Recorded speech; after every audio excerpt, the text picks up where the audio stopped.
And we're in there. Hey, happy Thursday, everybody. What's going on, everybody? Well, not so happy Thursday, because this Thursday we're actually going to be talking about some heavy things, but things that need to be discussed.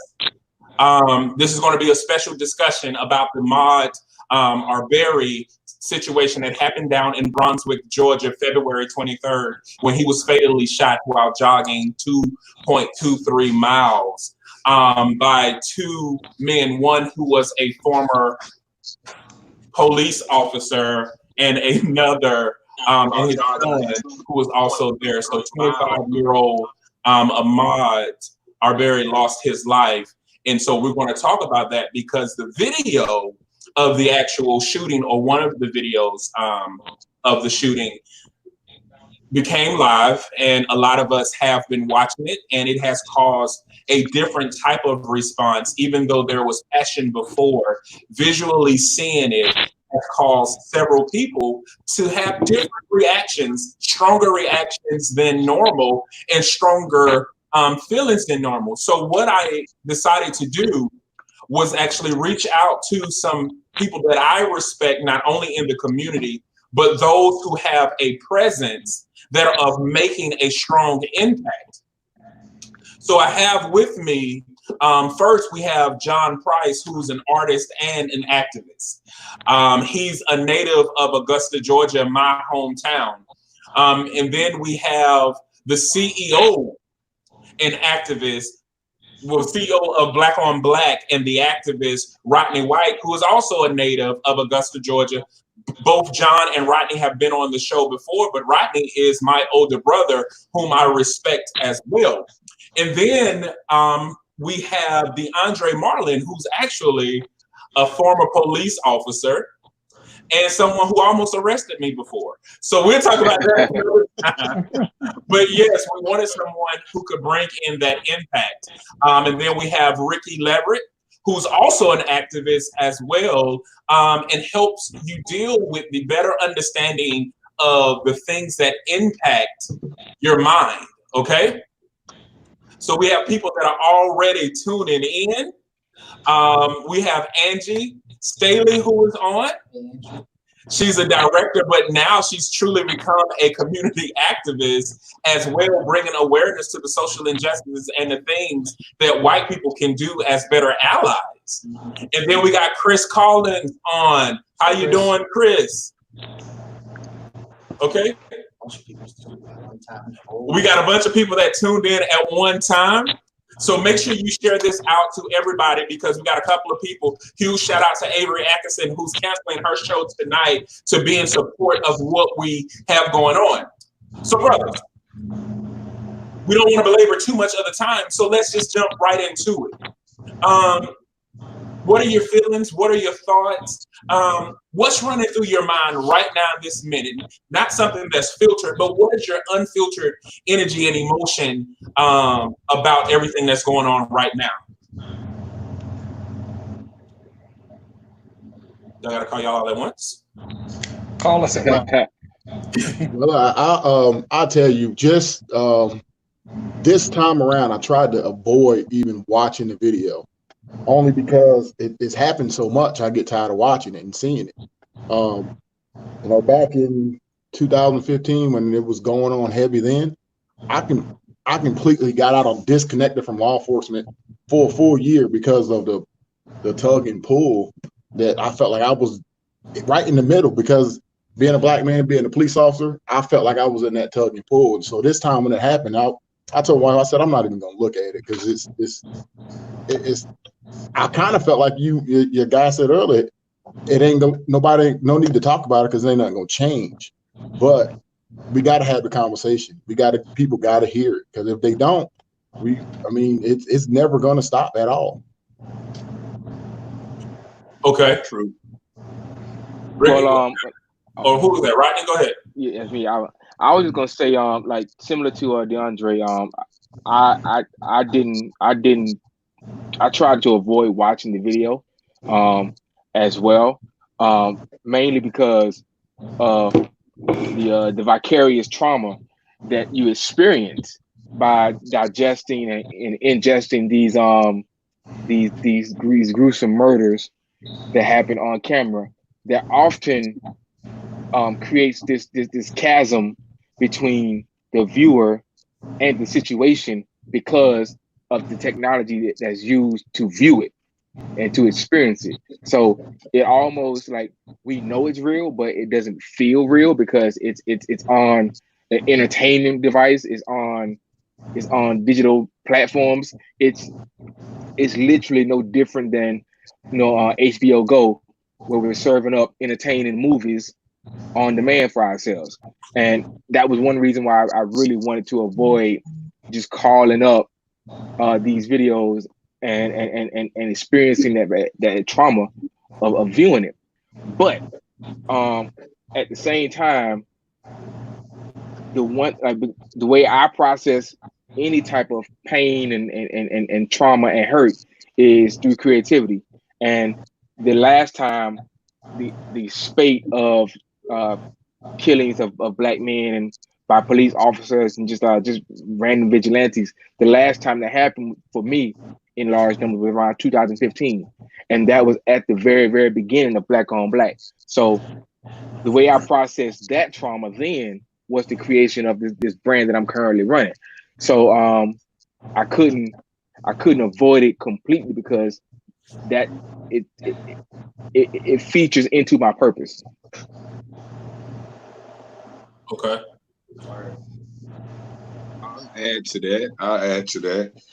You know, initially when I seen it, I felt kind of like I feel with the other things that happen as far as like the police brutality and everything like that. I just kind of, you hear it so much, we almost get used to it, which is a very sad thing to admit. But with his case in general, it kind of, it touched me when I was able to actually watch the video. I didn't even really mean like the same way the brother just mentioned vicarious trauma. I didn't want to watch the video. I just happened to click on it. You know, we desensitized to a lot of things like that, seeing murder. But this one was unique in the way of that they were chasing him. It wasn't the same. Like even yesterday, someone got killed on the live. He was on a high-speed chase, got killed by the police. But in this case, this was civilians chasing him and cornering him off and killing this man without any reasoning that really made any sense. So that brought back the old clan type of way of living, you know, and that was the uniqueness to this case. And that's why I think it's really gonna, you know, it's gonna open up a lot of topics and a lot of conversations that's been needed and, you know, hopefully change and action possible. John, what you got? I mean, I can't say anything that hadn't already been said. I think my experience is a little bit different because there are things that I could never understand from your perspective of things that each and every one of you have, you know, seen and experienced for yourselves. I'm one of those people that when I see another, you know, issue like this, I immediately begin to take, I want to keep an open mind. You know, it's easy to watch one single shot of things and say, oh, yep, that's it. When there's so many different avenues to look down to investigate, you know, as a, you know, what is it, an armchair quarterback. But when you start to look at these, it's sad that it happens so much that you begin to forget the names. And that's the problem. It would be one thing if it was just, okay, we can remember just that one guy and say, okay, it was that one incident. But when you start with Emmett Till and you run all the way up through Tamir Rice and, Michael Brown, and I mean, you could just Trayvon Martin, and you could just keep going and going. And I was shocked to see some people saying when they told him to stop, why didn't he stop? And I thought, so somebody just has to stop. And that's the mindset of white America, is that, you know, a white guy told you to stop, and so you're just supposed to stop. And we always tell our kids, don't talk to strangers, right? And so here's a grown man, and strangers are telling him to stop him because he doesn't stop. He gets gunned down, and it's just, you don't want to think, oh, well, it's another one, but that's almost what it's become. It's here's another one, and it's, and I was just last night, I was like, I had this idea for this drawing and I said, you know what, I got to do this. And just, I can't, what do I do? So, yeah. What you got, Kerwin?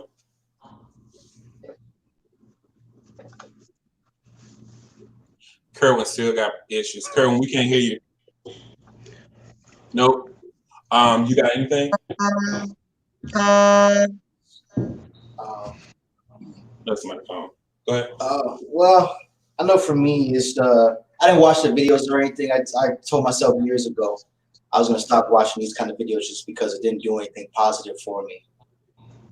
But really, of course, I'm angry just because this was a young brother who wasn't harming anybody, and just because of the ugliness of white supremacy and racism, two people thought it was within their rights to take this man's life for no other reason than the fact that they just felt like they wanted to. And so whenever these kind of things happen, and they happen way too frequently, it really just reminds me of the ugly history of this country and really the world, but especially this country. And I really just detest being an American sometimes. Not to say that it's better anywhere else or anything like that. Everywhere has their problems, especially when it comes to being Black. But it really makes me detest the whole patriotic view of America, just America in general sometimes, because as progressed as America says that we are, we still have this ugly problem that rears its head all the damn time. So I really just don't like being an American sometimes, especially with things like this, because I know that my life is always in question or always looked at as less than because of who I am and something that I can't change. I'm just gonna go right to what ran through me. The audacity of Blackness in America. Like, how dare you be Black? How dare you try to have the things that were in a constitution that didn't include you? Because at the time that the Constitution was written, you were considered cattle, so you wasn't even considered human. So how dare you try to pursue those things of liberty, justice, and happiness, because you don't deserve those things, and how dare you try to live on your own accord? It's frustrating to live in a life where the standard is already set up against you. It's frustrating to live in a life where you have to justify and explain what your oppression is while being sensitive to the emotions of the oppressor. It's frustrating to live in a society where the oppressed have been conditioned to the oppressed, and they see no point in speaking out about their oppression because they're like, what's the point? So then you have these people that have to sit here and think about, there is somebody who's going to work today that is dealing with a racist boss or dealing with people who are insensitive to what it means to be Black. There is somebody who's going home right now. Fortunately, like John, you got a biracial family. There are some men, Black men, who are married to white women right now that's kind of side-eyeing them right now, because it's an experience that they can't even articulate in a safe place. And then you have people who will say stuff like you said, John, he should have just stopped. What makes you the standard of authority when I'm in a place where I'm supposed to be able to be free, but I'm not really free? So the frustration comes because I can speak as a guy who served in executive leadership, and my degrees qualified me for an interview where my counterparts didn't even have degrees, but was making more than me. Because we put things in place to humanize our Blackness, because there's a standard that we never receive to meet. So what frustrates me a lot of times about this is that this is another incident, and I want to change the narrative a little bit because of how law is. This boy was 25 years old. He wasn't a man. If he was in school and didn't have any children, didn't serve in the military, he was still under the custody of his parents. See, that's the part people don't understand. He wouldn't have been a man until he was 26 if he didn't have children or anything else. He's still one who was just understanding the transition from childhood to adulthood. And here it is, a 34 and a 64-year-old man who has understood what it meant to be a man, period. Robbed a child of an opportunity to even get to a place that he could get to. Here it is, a man with his son. 34 and 64, they bonding out of a sport of killing, and this young man was by himself. That's what's frustrating. The coward way to kill someone, the coward way to do it, and this is a rehearsed sport for white America. That's why we have picnics. We forgot? It was a perfect day to go pick a guest. That's why we don't have picnics, and that's why Black people have cookouts, because we don't have picnics, because picnics was a joyous time for them to go pick one, and then they would say, I just helped that N-word because he don't have to live no more being Black. This is reminiscent of that. It was a sport for them. They were able to sleep at night. But we don't want to talk about that part of America where being Black, you got to have the audacity to do that, even though it's something that wasn't chosen. That's what's frustrating. But what gives me hope is not always having the brothers like we have with Kerwin, who's an activist, or having Rodney, who's an activist, because we all share the same hue. But having people like John to speak out and call people out on their whiteness. Racism will only end when white people start talking about it instead of trying. If we normalize healing and we normalize accountability like we've normalized racism, racism wouldn't be here. So we got a lot of comments. I just want to go over some of them. Woo. Lenore said, I watched some of it. When I heard the gunshots and saw him fall, I stopped. The video, anger emerged as a heat wave through the marrow of my bones. If that's not a vivid understanding, they killed him like a wild deer.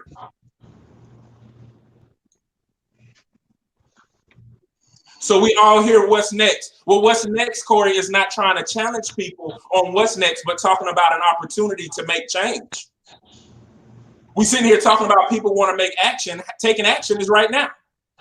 Taking action is doing something about it right now. Because there's people on this feed right now who never spoke out about the injustices. And there's white people on this feed right now who never spoke out about it, but are speaking out about it now. The next step is happening. People done cancel their show so that they can join to make sure that this happens. The next step is already happening. But guess what? It's going to be more steps after us. We just one step in the stair. I'm tired of the repetitive, ignorant, hatred behaviors of the people we employ through our Black tax dollars. I'm sick of these weak blank protests. It's time to hit them where they pay attention. That's through money and the insurance companies. When do we say enough is enough? We saying it with you, brother. Enough is enough. I want to ask forgiveness for the way I feel. Dare anyone to combat my emotions. It's scary to be Black, no matter Black man, woman, or child. Governor Trayvon Martin and many others have allowed this murderous mayhem to continue. They felt like George Zimmerman got away with it. We can too. And why are we just seeing and hearing about this? And it happened in February. I agree with Lenora. We want to get to some more. I need to know what was their reason for killing this dude. What's the lie? I don't need to know the reason. There ain't no reason. There don't need to be a reason. You have no right. Let me say this. You want to know the measure of a coward? if you feel like you can determine the value of somebody else's life, this is the reality. There is nothing we can advise our children to do to avoid any of this. They can literally be doing nothing. They can stand still. They can comply. They can do everything right and die. This isn't for us to fix alone. They don't care about our people at all. Not the dangerous folks. White people have to talk to their people. We are not going to be quiet. Our voices only go so far. I think that's definitely something that needs to be reiterated. There seems to be a question when things like this happen or something similar where Black people are asking other Black people, what are we going to do? Well, we didn't design this system. We didn't perpetuate it. We don't perpetuate it. So again, it's not just up to us to fix this problem. So I think what are we going to do about it in some cases is the wrong question, or you're asking the wrong person or the wrong group of people. So yeah. What y'all got to say about those? Those are some pretty heavy comments. On my end, I think that I think that it's really sad that, and I don't have a solution for the problem, but it really does feel like the only way a minority could get any form of justice or a presumed justice is if it's on video footage. But there was that one that happened a few years ago. Remember the guy, I think it was in Charleston, where he said he thought that the guy had a gun, and there was video footage of the man running from him, and he shot him in the back. Had that video not been out, the guy would have been off. And that's It feels like for a minority to get any form of justice, there has to be video footage. And this video footage, like the lady said, came out in February. Why are we just now getting this? It shouldn't take video footage for a minority to get any form of justice.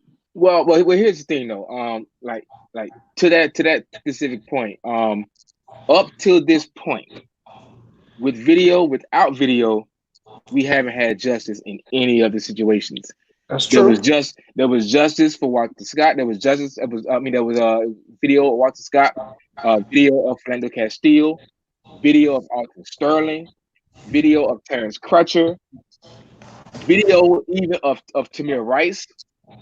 Video even of John Crawford in Walmart. There was video in all these scenarios, in all these situations. No accountability. Video of Eric Garner. Yeah. No accountability.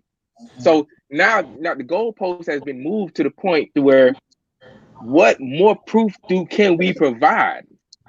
You see it, you hear it. We've been telling you about it. We write songs about it. We make art about it. We design clothing about it. We do everything that you say we should do, and no results. So you see, it's just. Yeah, I don't have and that's the thing. I don't have an answer. I mean, when you provide all the empirical data and footage and stuff, and someone is still let go, I can't. Yeah, I'm lost. I'll jump in. Let me jump in real quick because those are some good. Yeah, those were some good. Yeah, I gotta jump in quick. Y'all was dropping it, but yeah, it was some good comments that just came up. And I wanted to speak on this though, because what I've noticed, and like I said, I deal with the mind, I deal with metaphysics, I deal with the internal part of this. Now, when you hear our people, you hear a lot of hopelessness. Now, this hopelessness can easily come because of the things that we watch and the narrative that we see, the what the media is pushing. In our eyes, it looks like we're in the worst time of ever. But if you really want to know who the scared ones are, they are the people that are the white supremacists. And the reason why I'm saying that is because just last night, I listened to a media outlet because I want to hear the alternative views that's outside of me. And it was called Strong Arm Media.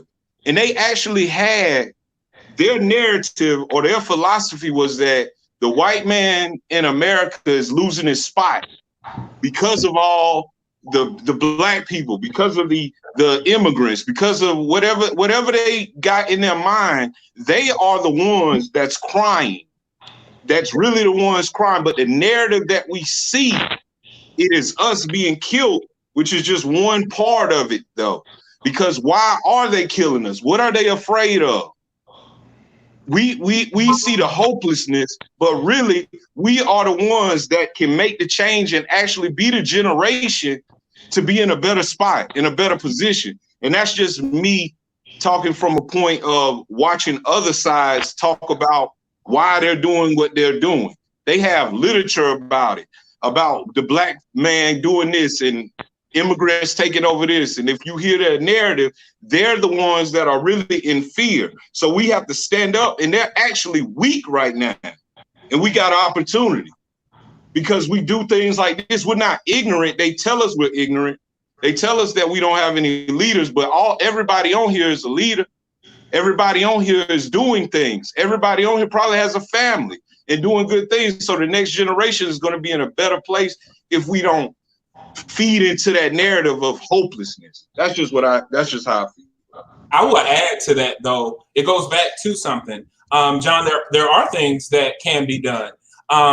This is the time that we have to help people understand the weight of silence. We're quick to talk about anti-bullying, right? If you see something, report it. Well, if you see the mistreatment of another, say something about it. It's just that simple. You got to get past that. It's not my business until it's my business. And then a young man, let me say this right now. I'm so tired of a random black coming up with, what about the black on black? Man, if you don't look at the statistics, the black on black statistics have been going down tremendously for the last 16 years. So if you want to talk about statistics, please bring up relevant statistics. Secondly, those who talk about Malcolm X, please do your research. When Malcolm X was about to die, he was going to a non-violent stance. Martin Luther King was going to a more violent stance. And guess what they did? Both of them was killed off. Because guess what they want us to do, which people are still missing, is that they want a Martin Luther King against a Malcolm X. They don't want the private meetings happening between a Martin Luther King and a Malcolm X, because they want you to be silent and they want you to be frustrated and they want you to stand there and not do anything. So let's stop bringing up stuff that you're not researching, first of all. And if you're not bringing something to the table to bring about change, allow your top lip to meet your bottom lip, because it's time for people who are really going to do something to stand up, and you can't be frustrating the ones who are doing something with your ignorant rhetoric. It's time for people to do something or shut up, because this is another man that's dying. And the other thing is, stop waiting for the facts to come out, because you only rationalize it when it's a minority. You don't rationalize it when it's a white person. Let's just be honest. So it's time for us to really, if you want to do something, change your community first. Change your household. Change the narrative in your household. Change those random conversations that you allow to happen in your household. Right. Because guess what? That spills over and that infects our kids with that negative rhetoric. It's time for us to really start having a conversation with the ones we're connected to, holding each other accountable. And if you see something wrong in the street, say something. Oh, that's not your business, right? But it's easy to hide behind social media and do nothing. Got it. Makes sense to me. So Keita Marlin said, hey, Keita, this continuous killing of our Black men are allowing us to be less sensitive to the problem, like Ricky mentioned. It is hard to admit. However, we can't allow ourselves to be silent and accept this as the norm. I love them smart ones. Is she a smart one and a criminal justice major? Right. Okay, do your research. I just told you. So again, is there going to be any brother? Christian, be like your, well, matter of fact, you are being like your name. because Christian actually means Cretan. And right now you're acting just like a Cretan because you didn't hear the whole point of us saying we are outraged about any senseless killing. But bringing up what about black on black when it's a black on white is not helping the problem that we're talking about today, which is dealing with systemic, systematic, institutional, and criminalization of blacks that was based off of a white hierarchy that we have no standard or no equivalent or no measure to live in. That's what we're talking about. We're talking about the audacity of being black. So you can come on the show, send us your stuff, and we can talk about black on black, and then I can give you statistics for that too, because then we can talk about how black women have been the most progressive demographic for the last 15 years, as well as black on black crime has went down. That says a lot right there. Right. Okay.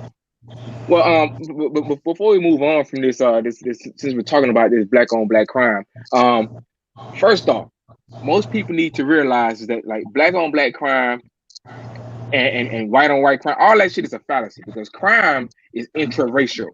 It is intraracial. It's proximity. It's who's closest to you. You gonna commit crimes against. So like 75% of whites are killed by whites. 60% of Asians are killed by other Asians. 80% of blacks are killed by other blacks. So it's not a matter of we doing it more than or we doing it to ourselves. No, it's proximity. It's proximity. It's intra-racial, and that's across the board.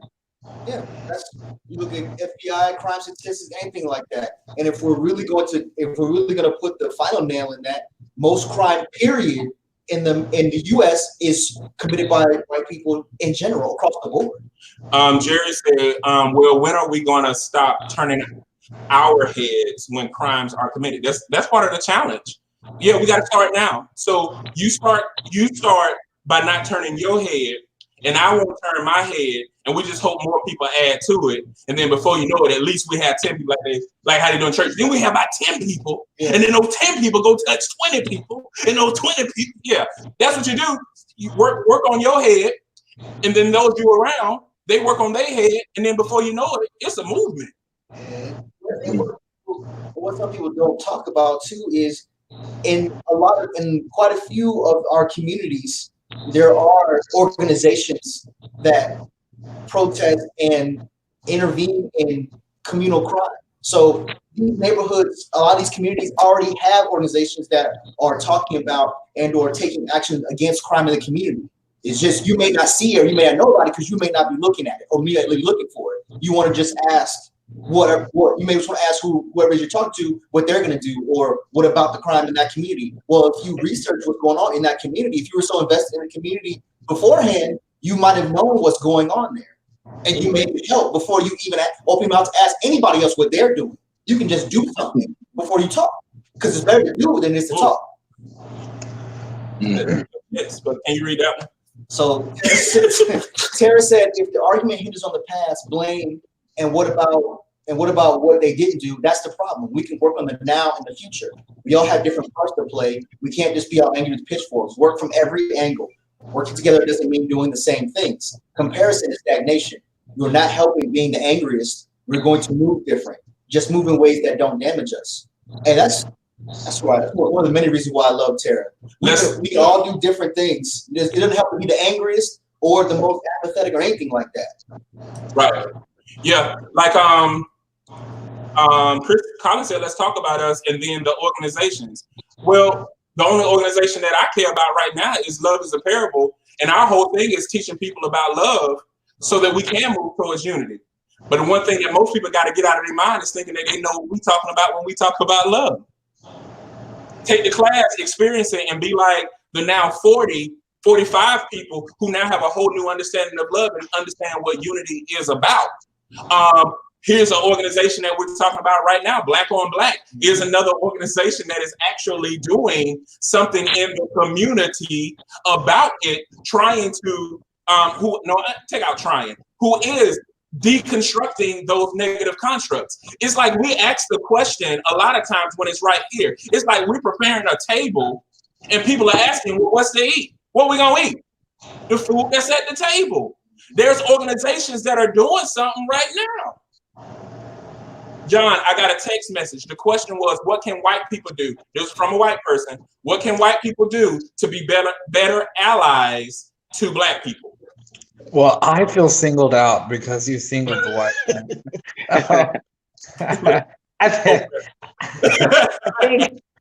I think education is the main key.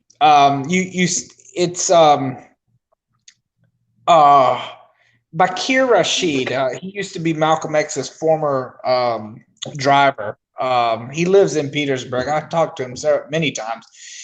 And the first question he ever asked me when I met him, he said, define who you are. And I said, well, I'm a father. He said, no, you become a father. And I said, at the time I was going to church all the time. I said, well, I'm a Christian. He said, no. He said, you become a Christian. He said, what is it that you are? And he just stumped me with this simple question. And he said, you're a human.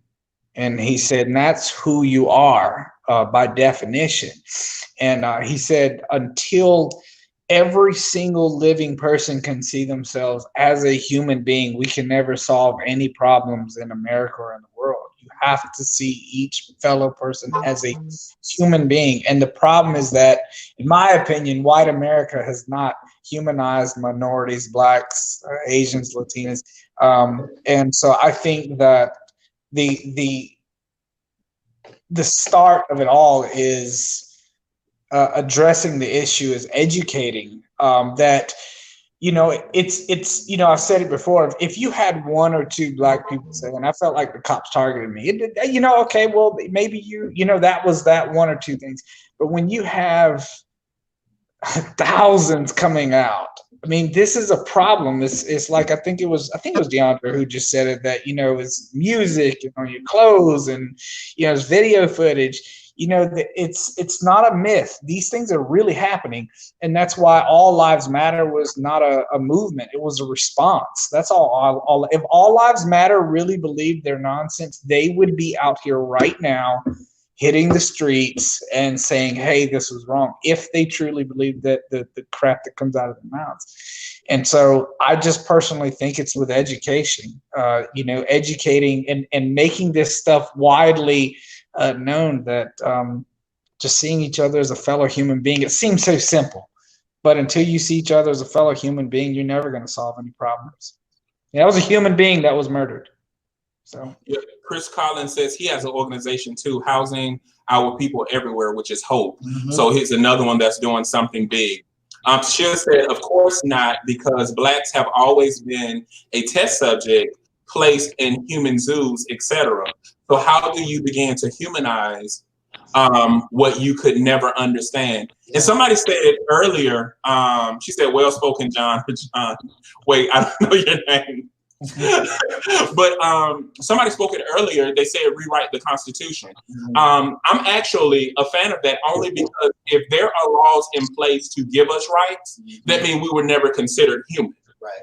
There shouldn't be a law to say I have the right to vote. Yeah. You see what I'm saying?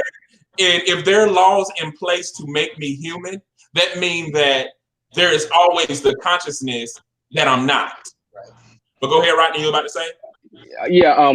To that point, Stokely Carmichael has a great speech about every civil rights law on the books was written for the white man, not the black man. He say if I can move any place I want, I can live in any neighborhood I want, but that white man don't want me living in his neighborhood. So some boys had to go write a law, pass it, and tell that white man, hey, look, when that black man comes to your neighborhood to move in, don't stop him. That law was written for that white man, not for me. Yeah. He said, I know I can vote. I know I can go to any election I want to and vote if I'm registered to vote. But white men don't want me to vote. So some boys had to create some laws to say, hey, look, when that black man come vote, don't mess with him, don't stop him. That law was written for that white man, not for me. Yeah. So it's like, he has this series of statements just in that same vein. I know I can get a job, right? Like all these different things. So all these civil rights bills were written and passed not for us, but for the white man. Mm-hmm. To tell them, treat black people like people. Yeah. Felicia Bagley, my students, y'all are showing out. My former students are killing. I love y'all. She said, when those with the mentality of Zimmerman, who has not been held accountable for killing a Black kid, it's ammunition for those with the same mentality to kill Blacks because racism and hatred. The judicial system is corrupt. Tony Jackson said, absolutely, the Constitution was written strictly for them. And then you got a well said, Rodney. So that's good. I will just like to add to that, because when John said response, all white matters, that response, I think that a lot of people, Black people, don't realize that we're responding to. We try to dumb down or play down the trauma, so it won't hurt as much. But playing down the trauma is also giving or saying it's okay to kill us. Saying I'm tired of talking about it is saying, well, they're going to do it anyway, so we might as well be okay with it. Holding people accountable, holding people accountable never feels good. But there is strength in number, and the way that they are always winning is dividing. If we go back to the same situation, this young man was separated. He was by himself. I guarantee you they would not have went into a predominantly Black area and started to shoot like that. Because one of the things that we do in moments of distress when we are together, we do know how to rise up to the occasion. So I'm not going to let some naysayers stop the community aspect of what it means to be Black. Because what we do know that is, look, a pandemic is Blackness. And we feel the same way no matter where we are across the globe. And that's why we can walk into a room and say, what's up, brother? What's up, sister? How you doing? Because there is something that connects us, and that's that global experience. So we do come together, but we do have to realize that some of us are acting in response to trauma, and some of us are fighting against what causes the trauma. Let's not confuse the two. Lenore said, I'm not white. And I can suggest something. They can, we know you're not white. We see your picture. She said, they can allow the heat wave of anger to emerge through their bones too and advocate for change. When there is injustice, and just not allow us to cry injustice. They can teach their children, those who are racist, in their family. Amen and amen. That we are human too. The only thing that is different between us and them is that we were painted a different color. But when we die, I'm sorry, we are all going back to the dust, but you know our soul is going somewhere too. Yes, dumb down the trauma big time. Kim Ross, pandemic and Blackness. You funny. Tony Jackson said, absolutely, accountability. It hurts when you're held accountable, but it's the only way change will happen. Yeah. So, I mean, I just want to point out one thing too, that, you know, us here congregating, talking about it, and having other people express their opinion about it, that is a form of release and a venting of sorts.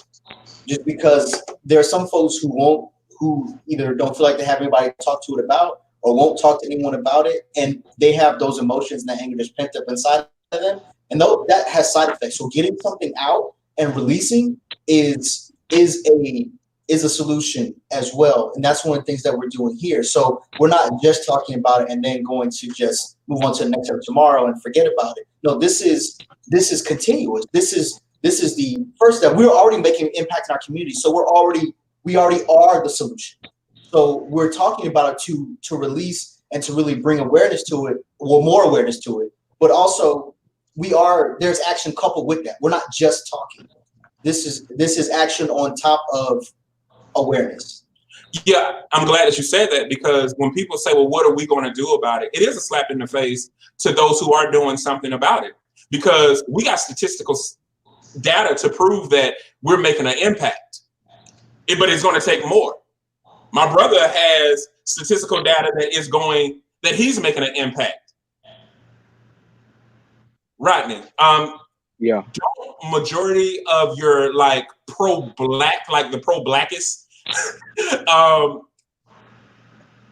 information that you give or intelligence that you give on your branding, isn't that usually purchased by those who are white? Well, I have two kind of major tracks the way I operate my brands and the way I message my brand. Everything that I create is from the Black perspective. Right. Everything, Black perspective first, hands down.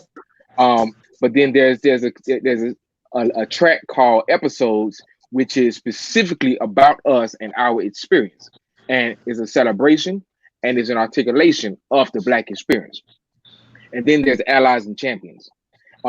This is us talking about our inequality, injustices, but it's written in a way so that anyone can support and find their own issue within the garments themselves. So it's designed as a unifier that says, look, we fighting for the same shit. Stop pushing back. Stop pushing back on us so much because we're fighting for the exact same thing.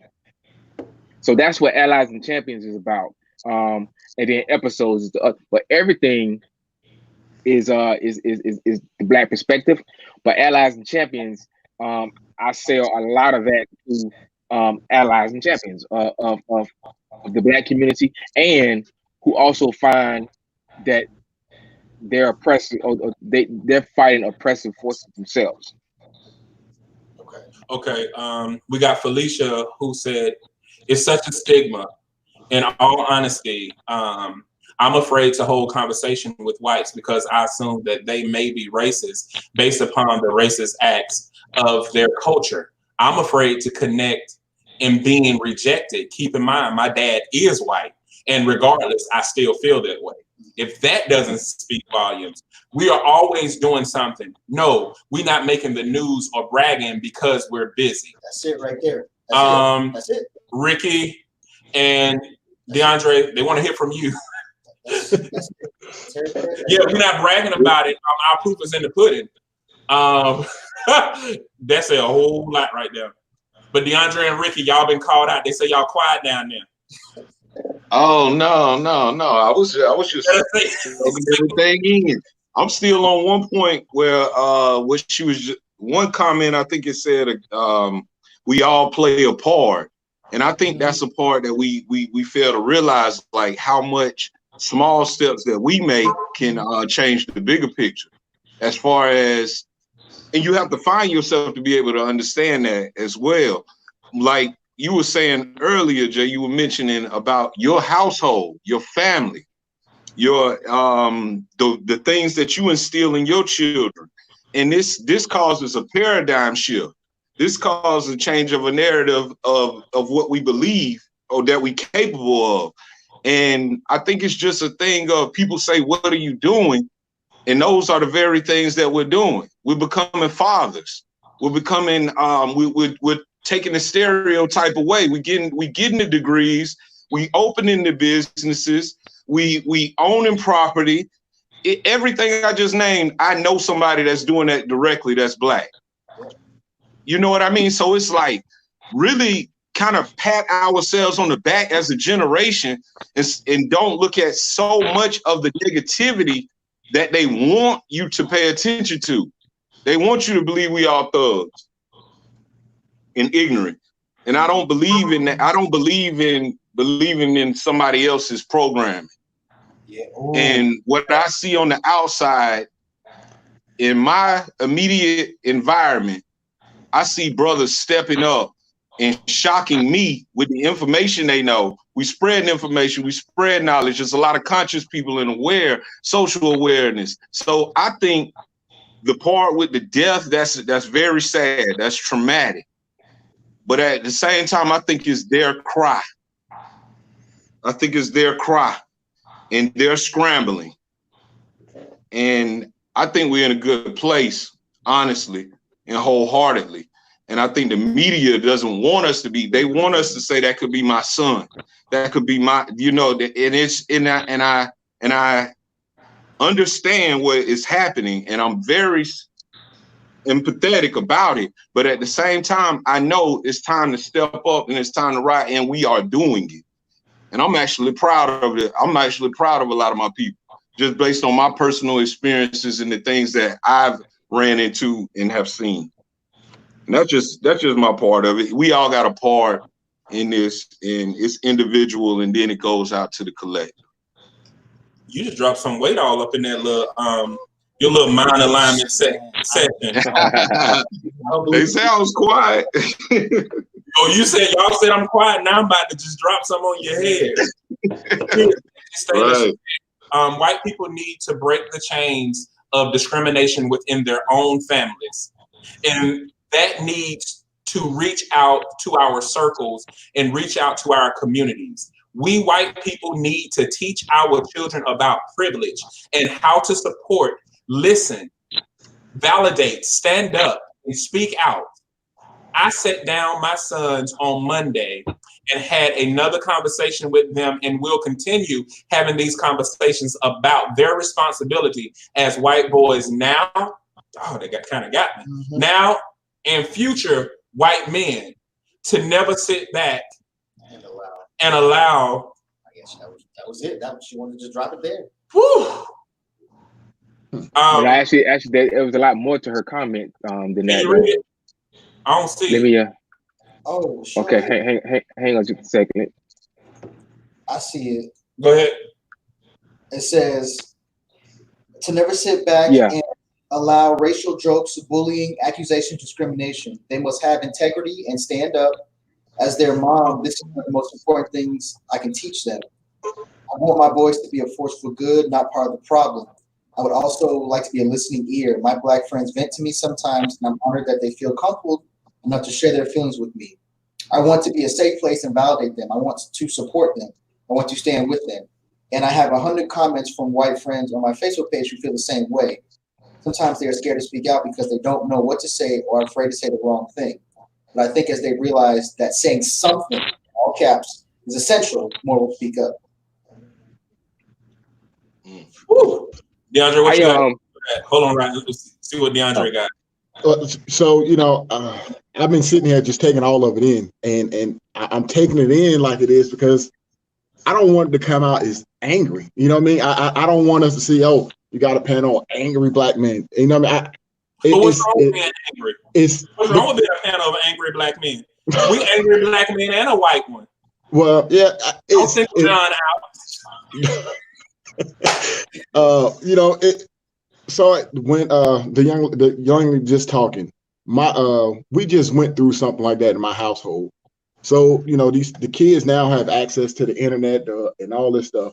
So my son has an Instagram page, and he had a picture of me in my uniform, and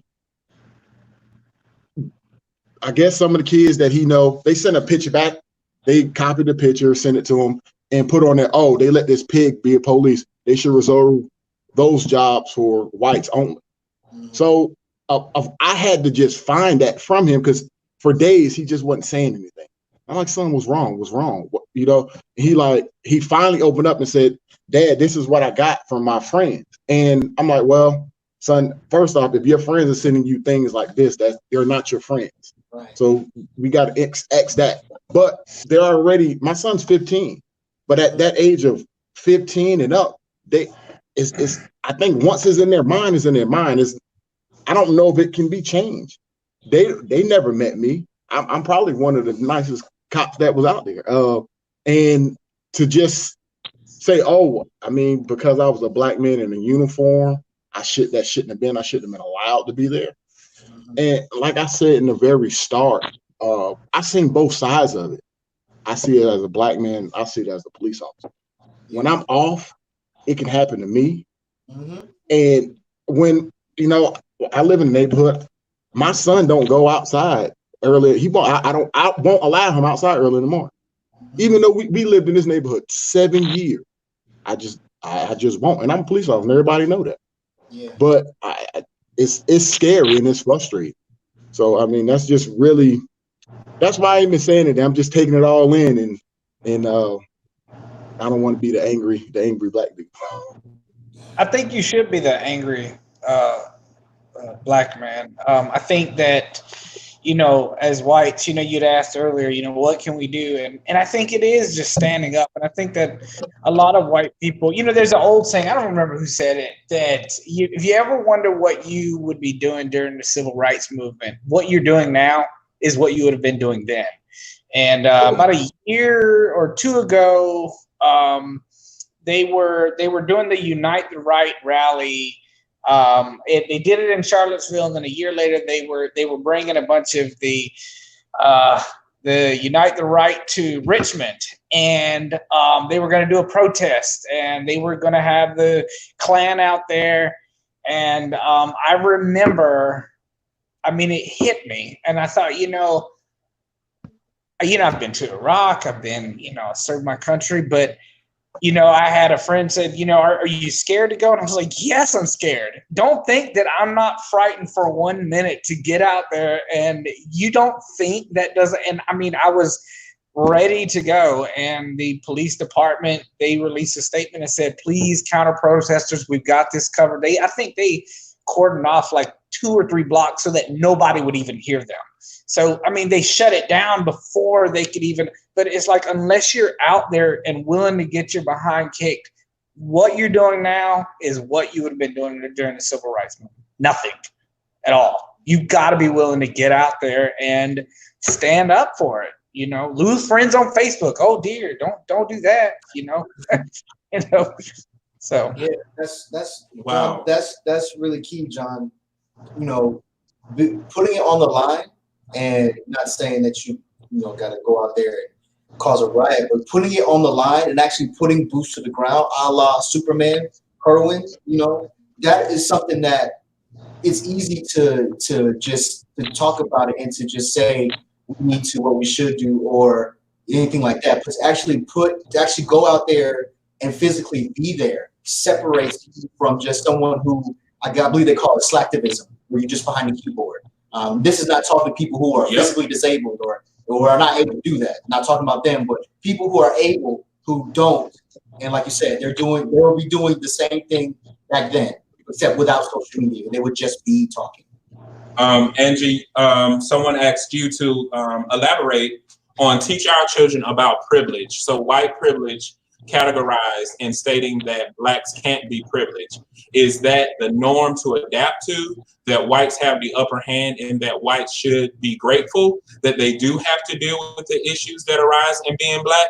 I'm not white, but I'm gonna say this real quick. We do live in a society where there is a such thing as white privilege. And those whites who act like they don't have privilege is part of the problem. So I actually am glad she teaching about it. Like, you just got a privilege. A privilege means you got the luxury too. Yeah. Like being black, we wake up every day saying I'm a black man. White people got the luxury. They don't wake up talking about I'm a white man. No, they don't have to think about that. They just say, oh, I'm a man, oh, I'm a father, I'm this. No, we say I'm a black man, that's a father. I'm a black man, that's this. That's privilege right there. Post chat, how many people watching are mad John is on the screen? First step is checking our perspective and accountability. How many black men were asked that declined? It's okay to not participate, but don't judge the weight of another's caring every day. Better learn the energy of an ally, regardless of the skin. Fix this problem by the right means necessary. Lovesaparable.com to fix that love lens to align unity. Well, she said that. I'm gonna say this, guys, because we're at this point, because people always say, what can we do? What can you do is connect with these organizations that have already started. Love is a Parable is one. Black on Black is one. We got Mind Alignment that's going on down there in Augusta, Georgia. So he has a whole movement with helping you with your mind. We have Hope that was on here as well, and there's so many other ones. Guys, put your organizations, if you're doing something that is solution oriented, put that. But what I want you to walk away from is, don't walk away today saying, oh, that was a great discussion. Because if that's all you got, we did nothing. Connect and engage. Reach out to John. Let him know that his work does matter. Don't just discredit him because he's a white dude. Connect with DAndre. He's not only did he serve, he just said earlier he left law enforcement because of the strain. So now he's in another place where he felt like, you know what, people's homes were being robbed from them. Now he's in a place to help people get homes. That's huge. After you get your love right, get your mind right. Go see Rick and get that mind alignment. I got you. I got you. That are connected, and everybody's organization is down there. We will continue to have conversations that are uncomfortable, but because they're necessary and they're going to bring about change. Like John said, stop saying you wonder what you would do in the civil rights movement during the civil rights era, because what you're doing now is what you would have been doing then. Yin yang in this thing. I don't know why I had to do that, but I just had to throw that in there. But guys, we're at our time. We thank you guys for tuning in. Please share this. John's info is there. JohnPriceArt.blogspot.com. John, they said they love your perspective. Connect with him. He's on Facebook. He's a dope artist. Matter of fact, connect with all of these men. Support them. Let them know that you value what they're doing, and let's continue to build. Yeah. Let's be solution oriented. Good night, y'all. All right, man. Have a good one.